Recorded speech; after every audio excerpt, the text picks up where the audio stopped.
Hello दोस्तों, आज मैं आप सबके लिए लेके आया हूँ राम कहानी, जिसे जितना भी सुने मन कभी भरता ही नहीं है, जी करता है बार बार सुनने के लिए।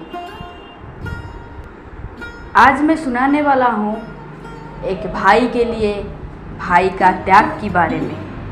मैं ये जानता हूँ कि आप सब भैया लक्ष्मण के बारे में ही सोच रही होंगे, जो अपनी प्रभु की श्री राम की सेवा के लिए 14 साल तक सब कुछ छोड़कर वन में रहे।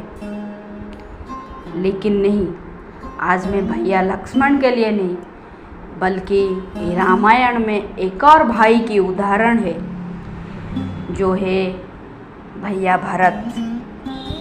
भरत जैसा भाई इस संसार में ना कोई है, ना कोई था, ना कोई दूसरा होगा।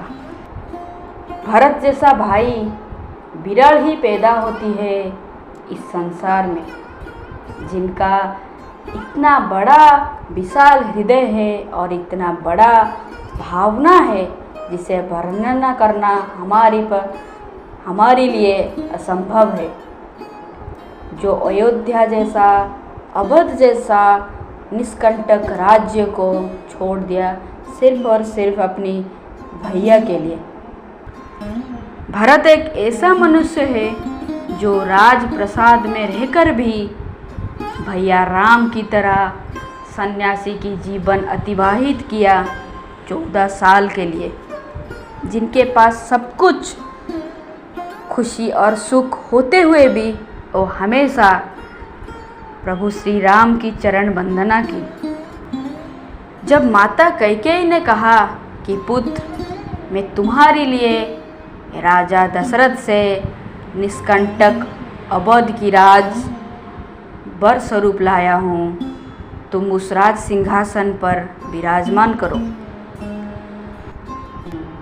तो भरत ने कहा, माता, मुझे रघुवंश जैसा उच्च कुल मिला, प्रबल प्रतापी राजा दशरथ जैसा पिता मिला, मर्यादा पुरुषोत्तम श्री रामचंद्र जैसा भाई मिला।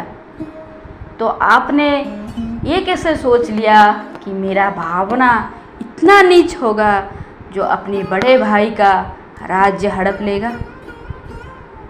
शास्त्रों के अनुसार राज और राज्य सिंहासन पर सिर्फ और सिर्फ बड़ा भाई का ही अधिकार होता है, किसी और की अधिकार लेना उचित नहीं है।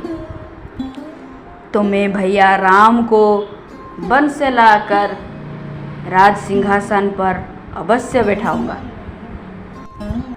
जब चित्रकूट पर दोनों भाई की मिलन हुआ, उस दृश्य अवर्णनीय था।